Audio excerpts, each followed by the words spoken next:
गणपति का बंदन करे, दूल्हा जी मेरे घोड़ी चढ़े।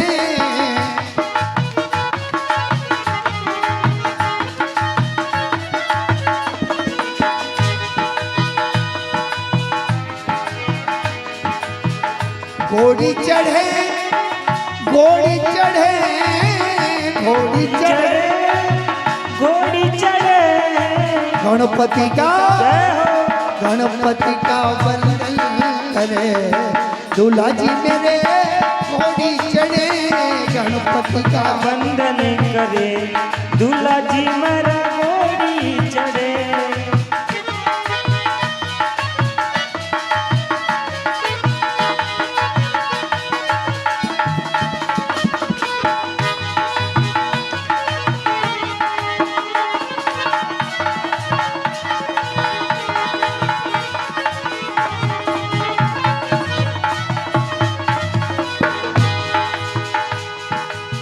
राम बना के सेहरा सोए, राम बना के सेहरा सोए, राम बना के सेहरा सोए, राम बना के सेहरा सोए, राम बना के।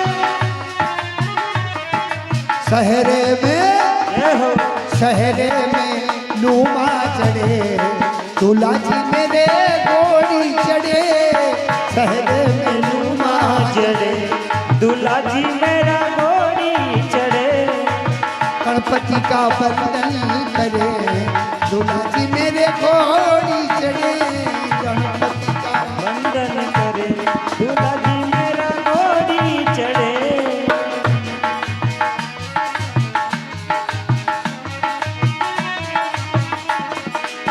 राम बना के बुढ़ला सोहे, राम बना के बुढ़ला सोहे, बुढ़ला सोहे, बुढ़ला सोहे, बुढ़ला सोहे, बुढ़ला सोहे।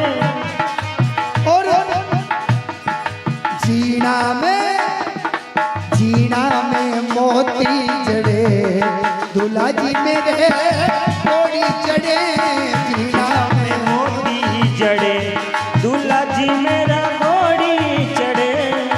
गणपति का वंदन करे, दूल्हा जी मेरे घोड़ी चढ़े।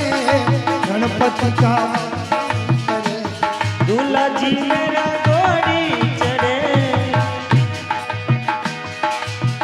राम बना के मोजड़िया सोहे, राम बना के मोजड़िया सोहे, मोजड़िया सोहे, मोजड़िया सोहे, मोजड़िया सोहे, मोजड़िया सोहे। पट्टू में मोती जड़े, दूल्हा जी मेरे घोड़ी चढ़े। पट्टू में मोती जड़े, दूल्हा जी मेरा घोड़ी चढ़े। गणपति का वंदन करे, दूल्हा जी मेरे घोड़ी चढ़े। गणपति का वंदन करे।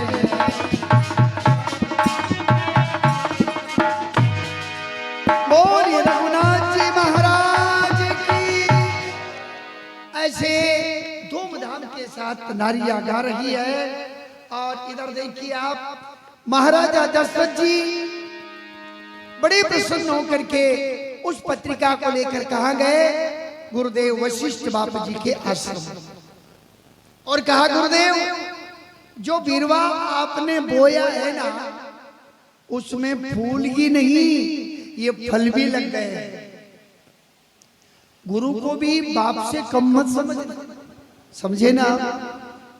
पिता तो पैदा करके छोड़ देता है, पर गुरु तो इंसान को अपने समान बना देता है।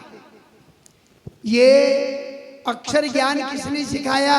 हमें हमारे पिता ने नहीं सिखाया। स्कूल में जो अध्यापक है वो भी हमारे गुरु है, जिन्होंने अक्षर पढ़ना सिखाया, गणना सिखाया, भाग देना, गुनाह करना, सब कुछ सिखाया। और ये और सिखाया जो तो सिखाया, पर अपने घर में जो श्रीमती जी है ना, वो भी अपना गुरु है। आप यूं मत समझना कि तो घर वाली है या थोड़ी गुरु है, क्योंकि उसने आपको गृहस्थी धर्म सिखाया। अगर पत्नी नहीं होती ना तो कहीं आप घर में रहता, जहाँ बैठ जाए वहीं घर है नहीं जी, कुंवारा है उन्हें देखो तो टकरिया के मुकाम के ऊपर आगे बात। इसलिए घर हमारा नहीं है, घर किसका है? घर वाली का है। और घर है तो ही हम हैं।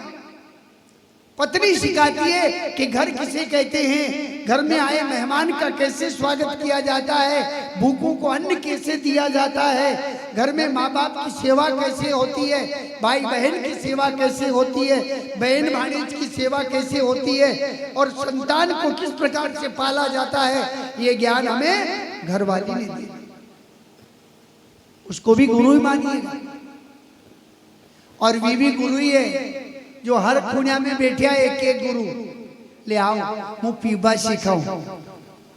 हकीकत बात है, कोई खुनिया में बैठे आ जाओ नहीं, ताश खेला नहीं अपना, बीवी गुरु ही है, भी नवरे ही बैठे बली कंडो बंदार हो जाओ चेला उना।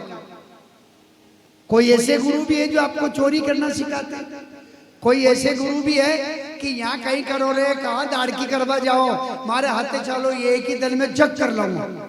अभी बैठिया वो भी गुरु ही है, वो भी ज्ञान तो वही दे रहे हैं, लोग वही तो बता रहे हैं। अब उना गुरु जी का चक्कर में आ गया तो 2-4 बार फायदे हो गयो और एक ही बार में सुपड़ा साफ हो गया। वो माँ के पेट में सीख कर नहीं आया था, उसे भी गुरु यही मिला है। इसलिए गुरु जीवन का कल्याण करता है, पर गुरु को गुरु में अंतर है। जो हमें डुबा दे वो को गुरु है, नाश करने वाला गुरु है, जो हमें भगवान का मार्ग बतावे, जो हमें सत्य का मार्ग बतावे, जो हमें धर्म का मार्ग बतावे, जो हमें मोक्ष होने के रास्ते पर ले जाता है। जो गुरु हमें पाप के कीचड़ से, लेवड़ा से घसीट करके और साफ जगह लाता है कि ये जगह बढ़िया है, यहाँ रहो, कहाँ गंदगी में जा रहे हो, वो गुरु जीवन का कल्याण करने वाला है। इसलिए असली गुरु को पहचानो। असली गुरु की बात कड़वी भी लगे तो बुरा नहीं मानना, हमेशा याद रखना, कड़वी गोली ही बुखार तोड़ती है, मीठी गोली कभी नहीं तोड़ती। मीठा बोलने वाला आदमी हमें डुबाने वाला, ये डुबाएगा, ज्यादा मीठा बोल रहा है। और जो कड़वा बोलता है ना, उसकी बात खटकेगी, वही हमारा उद्धार करेगा। और लड़ाई के माथे कड़वा बोले वो अलग बात है, पर शास्त्र के माध्यम से जो कड़वा बोलता है वो जीवन का कल्याण करने वाला कड़वा शब्द है।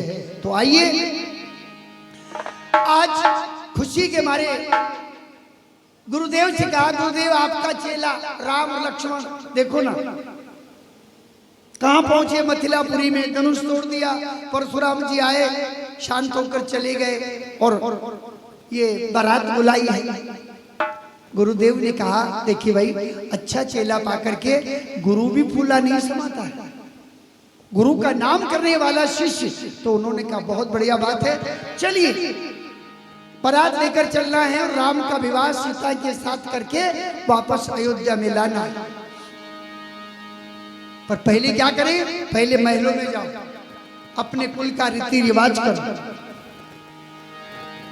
अब महलों में जा रहे हैं, उसके पहले मन नहीं माना, पत्रिका पढ़ने से मन नहीं माना, तो दोनों दूत जो आए थे ना जनकपुरी से पत्रिका लेकर, उनको एकांत में अपने पास बिठाया, बराबरी पर बिठाया, बराबरी पर बिठाकर कहा, भैया कहेगी कुशली दोबारे तुमनी के निज नयन निहार। कितनी प्यारी बोली है। छोटे से एक नौकरी वाले दूतों को दशरथ जी कह रहे हैं, भैया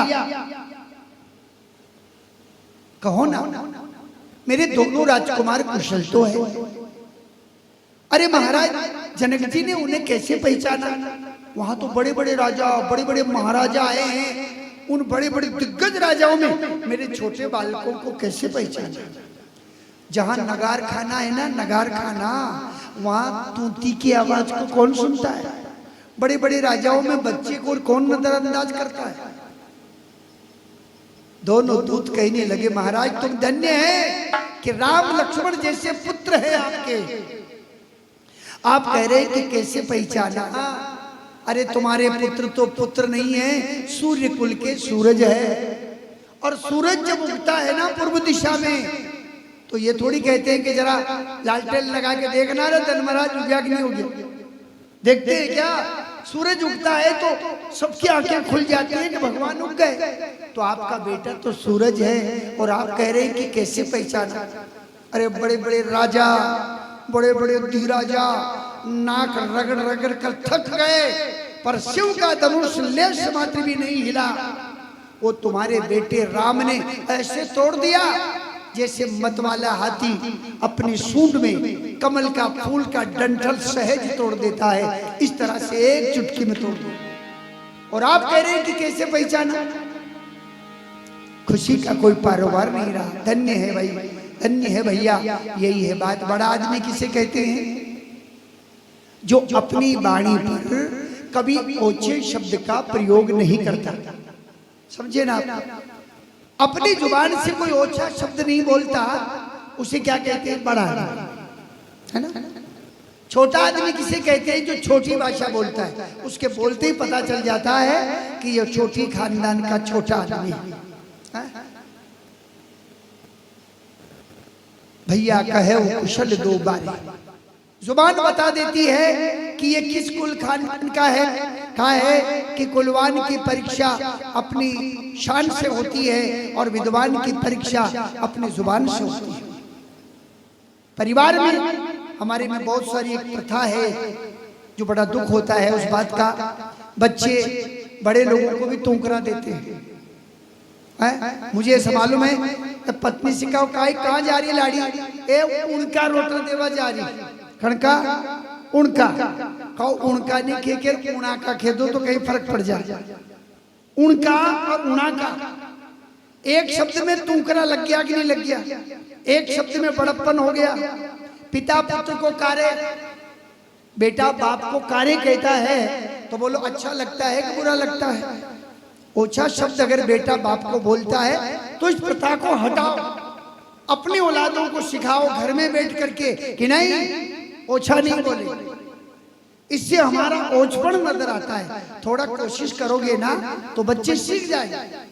और लोगों के बच्चे किसी और को आप कहते हैं, आप क्यों? आप कहाँ जा रहे हैं? और साधारण लोगों के बच्चे कह रहे तू कहाँ जा रहे हैं? तो कार्य और आप में कितना अंतर है। उनके माँ बाप ने आप कहना सिखाया और हमने हमारी औलाद को कोशिश नहीं करी कुछ सिखाने की। इसलिए ये प्रथा लगातार चली आ रही है। भाषा को बदलो, अच्छा बड़ा शब्द का प्रयोग करो, बहुत अच्छा होगा, अच्छा लगेगा। तो देखिए वाणी से पता चल जाता है। एक ठाकुर साहब घोड़े पर बैठकर जा रहे, शायद अगले साल भी सुना दिया होगा। घोड़े पर बैठकर जा रहे, पीछे उनका लोंडा बांधा आ रहा है, बांधा दासी का बेटा। इधर ठाकुर साहब जा रहे, आगे आगे आगे से एक सूरदास आ रहा है, अंधा, बिल्कुल अंधा आदमी।